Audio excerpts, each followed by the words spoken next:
নমস্কার বন্ধুরা, শ্রাবণীর পাকঘরে সবাইকে স্বাগত জানাই। আশা করি তোমরা সবাই খুব ভালো আছো। আমিও ভালো আছি। আজকে আমি তেল ছাড়া বিউলির ডালের বড়ার রেসিপি নিয়ে চলে এসেছি। আমার ভিডিওটা একটা লাইক দিয়ে পুরো ভিডিওটা দেখার জন্য অনুরোধ রইল। আচ্ছা, এখানে আমি একটা প্লেটের মধ্যে নিয়েছি একটা বড় সাইজের টমেটোকে ছোট ছোট করে কেটে নিয়েছি আমি কারি পাতা, আদা রসুন বাটা, হিং আর অল্প একটু রাই সর্ষে ছোট ছোট করে কেটে নিয়েছি। আলু, হঠাৎ করে বাড়িতে যদি কোনো রকম রান্নার কিছু না থাকে আর যদি থাকে ঘরে বিউলির ডাল, তাহলে এইভাবে বানিয়ে নিতে পারো। 2 ঘন্টা আগে বিউলির ডাল ভিজিয়ে দিয়েছিলাম। খুব ভালো করে ধুয়ে জলটা একটু ঝারিয়ে নিয়ে মিক্সিতে দিয়ে একটা স্মুথ পেস্ট বানিয়ে নিতে হবে, যেন কোনো দানা দানা না থাকে। একদম পরিষ্কারভাবে একটা পেস্ট বানিয়ে নিতে হবে। বন্ধুরা, তোমরা যারা এই মুহূর্তে ইউটিউব চ্যানেল থেকে আমার ভিডিও দেখছো, যদি ভালো লেগে থাকে তাহলে লাইক শেয়ার সাবস্ক্রাইব করে শ্রাবণীর পাকঘর চ্যানেলটির পাশে থেকে যাওয়ার অনুরোধ রইল। পাশে থাকা বেলটা অবশ্যই প্রেস করে দিও, তাতে নতুন রান্না যখনই ছাড়বো সবার আগে তোমাদের কাছেই পৌঁছে যাবে। আর ফেসবুক পেজ থেকে দেখছো বন্ধুরা, প্লিজ পেজটিকে ফলো করে দিয়ে পাশে থেকো। দেখো, বিউলির ডালটা আমি খুব সুন্দর করে কিন্তু বেটে নিয়েছি। এবারে একটা বড় বোলের মধ্যে তুলে নিচ্ছি। একটা বড় বোলের মধ্যে তুলছি কারণ ডালটা এবারে খুব ভালো করে ফেটে নিতে হবে। যেরকমভাবে বড়ি দেওয়ার সময় ফাটা হয় ঠিক সেইভাবেই ফেটে নিতে হবে। এখন ঢাকা দিয়ে 10 মিনিটের জন্য আমি ডালটাকে সেট করার জন্য রেখে দিলাম। এবারে কড়া বসিয়ে দিয়েছি। কড়ার মধ্যে অল্প একটু সাদা তেল দিচ্ছি। আমি এই রেসিপিটা সাদা তেল দিয়ে করছি, তোমরা চাইলে সর্ষের তেলেও করে নিতে পারো। আর এর সঙ্গে দিচ্ছি 1 চামচ ঘি।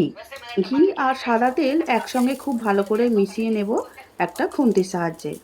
এখন যেটুকু আমি তেল দিয়েছি আর 1 চামচ ঘি দিয়েছি, এই 1 চামচ ঘি আর 2 চামচ সাদা তেল দিয়েই পুরো রেসিপিটা আমি বানাবো। এখানে কোনো তেল আমি আর দেব না।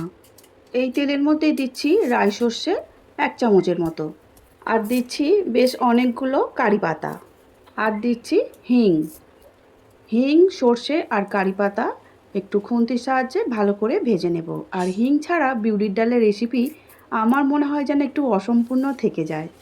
রাই সর্ষে যখন তেলের মধ্যে চরপর চরপর করে ভাজা শুরু হবে, সেই সময় ঠিক দিয়ে দেব 1.5 চামচের মতো আদা আর রসুন একসঙ্গে বাটা। আদা রসুন বাটা দেবার পরে খুব ভালো করে ভেজে নিতে হবে। যদি হাতে সময় বেশি থাকে তাহলে আদা রসুন পেঁয়াজ সব ছোট্ট ছোট্ট করে কুচি কুচি করে কেটে নিও। আর হাতে যদি সময় না থাকে তাহলে আমার মতো সব আলাদা আলাদা করে বেটে নিও। পেঁয়াজ আদা রসুন ভেজে নেবার পরে দিয়ে দিচ্ছি পেঁয়াজ বাটা। আদা রসুন পেঁয়াজ তিনটে একসঙ্গে খুব ভালো করে এবারে ভেজে নিতে হবে। যেহেতু আমি বিউলির ডালের বড়াগুলো করার পরে এই রেসিপিটা বানাবো, তাহলে ব্রেকফাস্টের সঙ্গে কিন্তু খুবই ভালো যাবে। পেঁয়াজ আদা রসুন খুব ভালো করে ভাজা হয়ে গেছে। এবারে ছোট ছোট করে কেটে রাখা যে টমেটো কুচিগুলো আছে সেই টমেটোগুলো এখনই দিয়ে দেবো এর মধ্যে। দিয়ে যতটা পারি চেষ্টা করতে হবে আমাদের যে পেঁয়াজগুলোর সঙ্গে টমেটোগুলোও যেন সুন্দরভাবে গলে যায়, মানে টমেটোগুলোও যেন ভালো করে ভাজা হয়। ঠিক এই সময় দিয়ে দেবো পরিমাণ মতো চিনি। চিনিটা দিলে কিন্তু টমেটোগুলো খুব তাড়াতাড়ি গলে যাবে। আর আমরা বাঙালিরা তো সব কিছু খাবার আগে ট্রাই করি ভাত দিয়ে। হ্যাঁ, আমিও ভাত দিয়ে খেয়ে দেখেছি, খুব একটা খারাপ লাগছিল না। তবে রুটি পরোটার সঙ্গে খুবই ভালো লেগেছে। যদি বলো যে শুধু খাবো, তাহলে শুধু খেলেও কিন্তু ভালোই পেটটা ভরে। টমেটোগুলো ভালো করে গলে যাওয়ার পরে ছোট্ট ছোট্ট করে কেটে রাখা আলুর টুকরোগুলো এবারে পেঁয়াজ আদা রসুন টমেটোর উপরে দিয়ে দিলাম। এবারে আবারও কিন্তু ভালো করে একটু নাড়াচাড়া করে আলুগুলোকেও ভেজে নিতে হবে। এবারে এর মধ্যে দিয়ে দেব এক এক করে সমস্ত মশলা। এখানে আমি দেব লঙ্কা গুঁড়ো, হলুদ গুঁড়ো, জিরে গুঁড়ো আর চাট মশলা। চাট মশলাটা দেওয়ার ফলে খাবারের রেসিপিটা খুব চটপটা হয়, সেই জন্য আমি এখানে একটু চাট মশলা দিয়ে দিচ্ছি। লঙ্কা গুঁড়োটা অবশ্য স্বাদ অনুসারেই দেবে, আর অল্প একটু কাশ্মীরি লঙ্কা গুঁড়ো দিয়েছি, কারণ রেসিপিটা সুন্দর হওয়ার সঙ্গে সঙ্গে কালারটাও সুন্দর হওয়া কিন্তু খুবই দরকার আমাদের কাছে। সমস্ত মশলাপাতি দেওয়া হয়ে গেছে। এবারে খুব ভালো করে আমাদের কষে নিতে হবে আরও 2 মিনিটের জন্য। যেহেতু এখানে আমি তেল ছাড়া বড়া বানাবো বলেছি, তাহলে জলটার পরিমাণ একটু বেশি রাখতে হবে, এটা মাথায় রাখবে। আমি এখানে 1 লিটার জল পুরো দিয়ে দিচ্ছি। কতটুকু আলু দিয়েছি দেখতেই পাচ্ছ। 250 থেকে 300 গ্রামের মতো এখানে আলু আছে, ছোট ছোট করে কেটেছি সেই আলুটার জন্য। আর 250 গ্রাম আমার ডাল আছে। সেই জন্য বলছি জলটা সবসময় একটু বেশি দেবে, তাহলে কারণ যে কোনো রান্নাতেই বড়া আমাদের সব জল কিন্তু টেনে নেয়, এটা কিন্তু আমরা জানি। তখন কিন্তু আর কোনো ঝোলের পরিমাণ থাকবে না, একদম টেনে নিয়ে শুকনো হয়ে যাবে। এই রেসিপিটা ওই শুকনো ভাবটা খেতে ভালো লাগবে না। চলো ওদিকে আলুটা সিদ্ধ হোক, ঢাকা দিয়ে দিয়েছি আর গ্যাসের জোরটা একটু কমিয়ে দিয়েছি। আর ডালটা একটু নুন দিয়ে শুধু ভালো করে ফেটে নেব, এর মধ্যে কোনো মশলা আমি কিছু দেব না। আমি প্রথমেই বলেছিলাম না যেভাবে বড়ি ফাঁটা হয় বড়ি দেওয়ার সময়, সেইভাবেই। এবারে একটা পাত্রের মধ্যে আমি অল্প জল নিয়েছি, একটুখানি আমি ওই ব্যাটার বিউলির ডালের ব্যাটার দিয়ে দেখছি। বিউলির ডাল বাটা হাতে অল্প করে নিয়ে জলের মধ্যে দেওয়ার সঙ্গে সঙ্গে দেখলে কি সুন্দর ভেসে উঠল, তাহলে আমাদের বিউলির ডাল ফেটে নেওয়া খুব ভালো করে হয়ে গেছে। এবারেই হচ্ছে আসল কাজ, তেল ছাড়া বড়া ভাজা। ভাবতেই কীরকম লাগছে না, তেল ছাড়া বড়া ভাজা। এবারে ঢাকা খুলে দেখে নেব আলুটা সুসিদ্ধ হয়েছে কিনা। খুন্তির সাহায্যে একটু ভালো করে নাড়াচাড়াটা করে নেব। হ্যাঁ, আলুগুলো কিন্তু আমাদের সিদ্ধ হয়েই গেছে। এবারে বড়াগুলো ভেজে নিতে হবে। একটা ছোট্ট চামচের সাহায্যে পুরো একই মাপে এইভাবে বড়াগুলো ঝোলের মধ্যে দিয়ে দিতে পারো। আমি হাত দিয়ে করছি, তোমরা চামচের সাহায্যে করে নিতে পারো, যেটা তোমাদের সুবিধা হবে। একটা বড়াও ভাঙবে না, একটা বড়াও নষ্ট হবে না। দেখো আমি কিভাবে বড়াগুলো দিচ্ছি।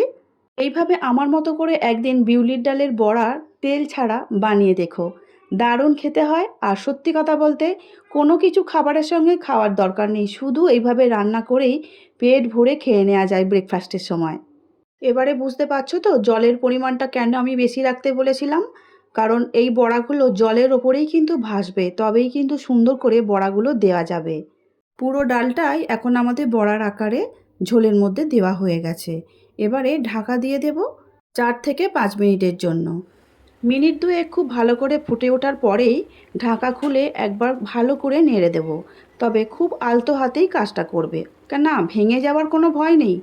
জাস্ট ওপরের গুলো একটু নিচের দিকে উল্টে দেওয়ার মতো করে একটু নাড়াচাড়া করে নিয়ে আবার ঢাকা দিয়ে দিতে হবে। ব্যাস, নাড়াচাড়া হয়ে গেছে, আবারও একটু চাপা দিয়ে দিচ্ছি। 3-4 মিনিট পর আবারও ফিরে আসলাম, ঢাকা খুলে দিয়ে খুব ভালো করে আবারও একটু নাড়াচাড়া করে নেব।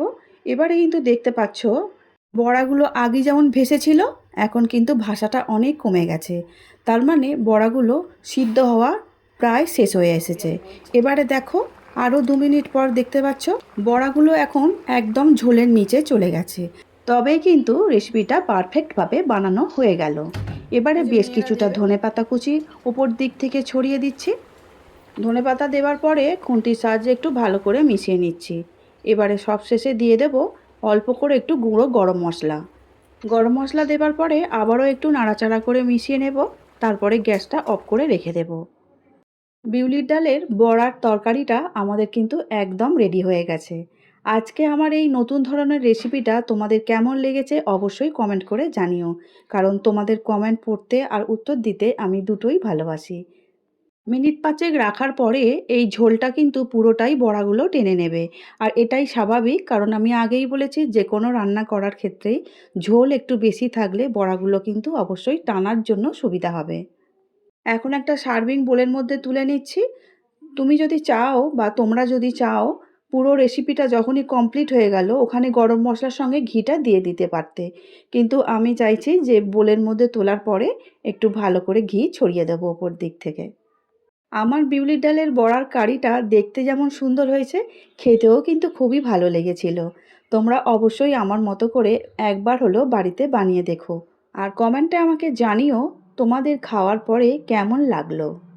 এবারে 1 চামচের মতো ঘি আমি ওপর দিক দিয়ে দিয়ে দিচ্ছি, আর অল্প একটু ধনেপাতা কুচি ওপর দিক দিয়ে ছড়িয়ে দিচ্ছি দেখতে সুন্দর হওয়ার জন্য। আজ তাহলে আসছি, দেখা হবে অন্যদিন নতুন রেসিপি নিয়ে। সবাই খুব ভালো থাকবে, সুস্থ থাকবে। দেখা হচ্ছে পরবর্তী ভিডিওয়। আর এতক্ষণ ধরে ভিডিওটা দেখার জন্য অসংখ্য অসংখ্য ধন্যবাদ।